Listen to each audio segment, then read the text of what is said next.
안녕하세요, 한송민입니다. 제가 여러분들하고 살펴볼 내용은 우리의 역사적인 아픔이 있는 곳이죠. 일본의 나가사키 현에서도 배를 타고 약 20분 정도 들어가야 됩니다. 일명 군함도라고 하는 곳에 대해서 같이 한번 살펴보려고 합니다. 자, 일단은 군함도란 섬에 대해서 알아야 되겠죠. 이 군함도는 좀 전에 제가 일명이라고 했듯이 이 군함도라고 하는 명칭은 하나의 별명입니다. 섬이 생긴 모양이 군함처럼 생겼다라고 하는 것이죠. 정식 명칭은 하시마라고 하는 섬이고요. 나가사키 현에 소속되어 있고, 그 나가사키 현에 소속되어 있는 섬들 중에서도 다카시마라고 하는 섬에 부속되어 있는 섬입니다. 그러니까 나가사키의 시내에서부터는 약 18km 정도가 떨어져 있고요.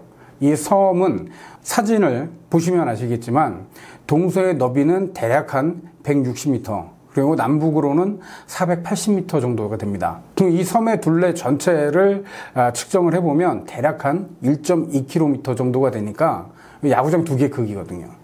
그러니까 우리가 그냥 예를 들어서 식사 후 산책을 한다는 생각으로 천천히 한 바퀴를 돌아도 30분이 걸리지 않는 정도의 크기, 생각보다 굉장히 작은 섬입니다.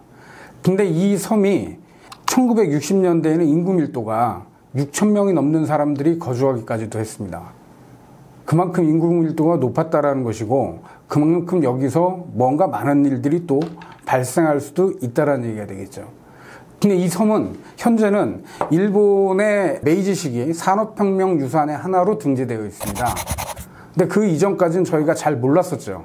그리고 이 군함도에 있어서의 우리들의 역사적 아픔에 대해서는 가장 먼저 대중적으로 알려진 건 소설가 한수산의 이 군함도라고 하는 소설일 것이고요. 그 다음에 대중적으로 정말 많은 사람들이 알게 된 계기는 한 예능 프로그램에서 이 징용에 의한 조선인들의 강제노동을 소개하면서 이 나가사키에 있는 군함도를 소개했습니다.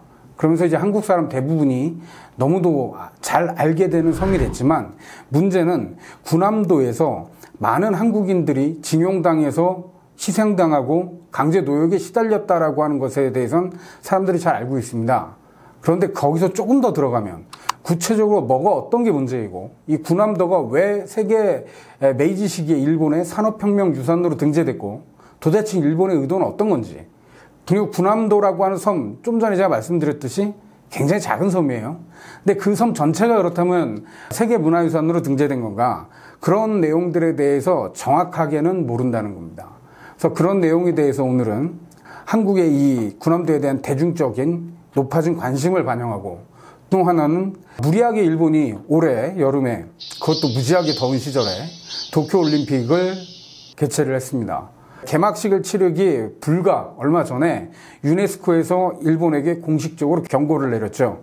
그 경고 조치는 일본이 메이지 시기 일본의 산업혁명 유산에 대한 설명이나 전시, 홍보에 대해서 분명히 후속 조치를 하기로 약속을 했는데, 그것을 이행하지 않았기 때문에 공개 경고를 받아서 올림픽 시작 전부터 일본이 망신을 당하기도 했습니다. 자, 그렇다면 일본이 이행하지 않은 후속 조치는 어떤 것인가?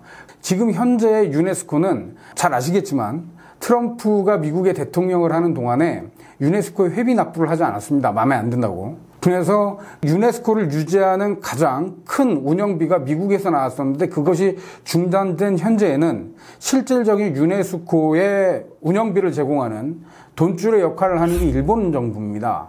근데 그러한 일본 정부에게 공개적으로 경고를 하기까지 도대체 얼마나 큰 문제가 있었는가, 그런 것들을 살펴보려고 합니다.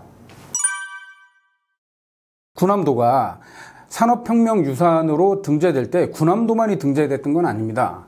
일본의 전역에 걸쳐서 최남단 가고시마에서부터 동북 쪽에 이와테, 후쿠시마를 넘어서 더 북쪽에 있는 지역까지 일본 전역에 걸쳐서 다 따지면 무려 23곳이 동시기에 한꺼번에 산업혁명 유산으로 등재가 됐습니다. 근데 그 23곳 중에 굉장히 이상한 곳이 2군데가 있습니다.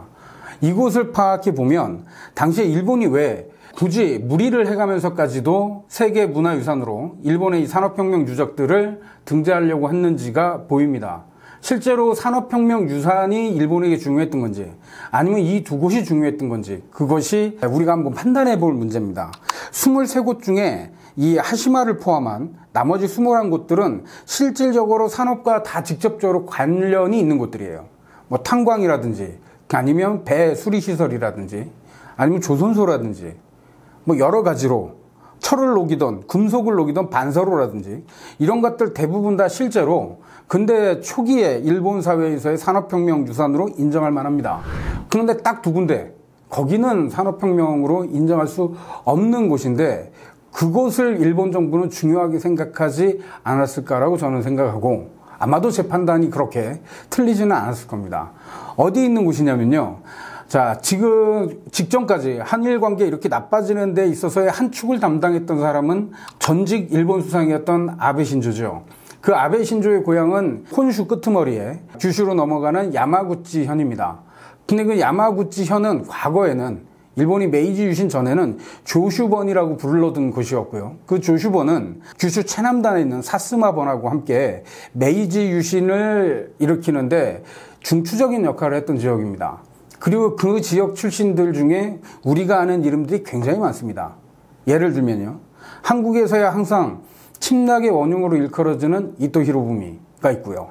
또 그 이토 히로부미가 한국에서 통감부의 통감을 수행하면서 침략 정책을 할 때 일본 안에서 일본 정부의 내각 총리 대신 즉 수상으로 한국을 일본의 식민지로 만든다는 것을 결정했던 당시의 수상 가츠라 타로 그리고 3대 통감으로 부임해서 한국 병합을 실질적으로 결행을 시켰던 육군 대장 출신의 데라우치 마사타케 그리고 이런 일본 육군들의 아버지로 불리우는 야마가타 아리토모 그리고 우리가 개항할 때 이토의 평생 친구로 강화도 조약을 주도했던 당시 일본 정부의 정권부 대신 이노우에 가오로 이런 모든 사람들이 다 이 야마구치 출신들입니다. 그리고 이들의 스승이 한 사람이 있어요. 스승이라고 일컬어지는 요시다 쇼인이라고 하는 인물인데 근데 일본 사회에서 특히나 아베 신조가 오랫동안 일본의 내각 수상을 진행하는 동안 요시다 쇼인이 엄청난 대단한 사상가처럼 확대 포장되고 있다는 것도 문제고요. 근데 그 요시다 쇼인이 이 야마구치 현의 하기에 만들었던 조그만 사설 학원 같은 학교가 있습니다. 그 학교의 이름이 쇼카 쇼주쿠인데 그 쇼카 쇼주쿠가 이 메이지 일본의 산업혁명 유산의 하나로 등재가 되어 있습니다. 그리고 더더욱 이상한 건 산업화의 진행 정도로 보더라도 그 당시에는 조슈보다는 오히려 사스마가 더 산업화가 진행되어 있었고요. 나가사키 또한 엄청나게 많은 산업화가 되어 있었습니다.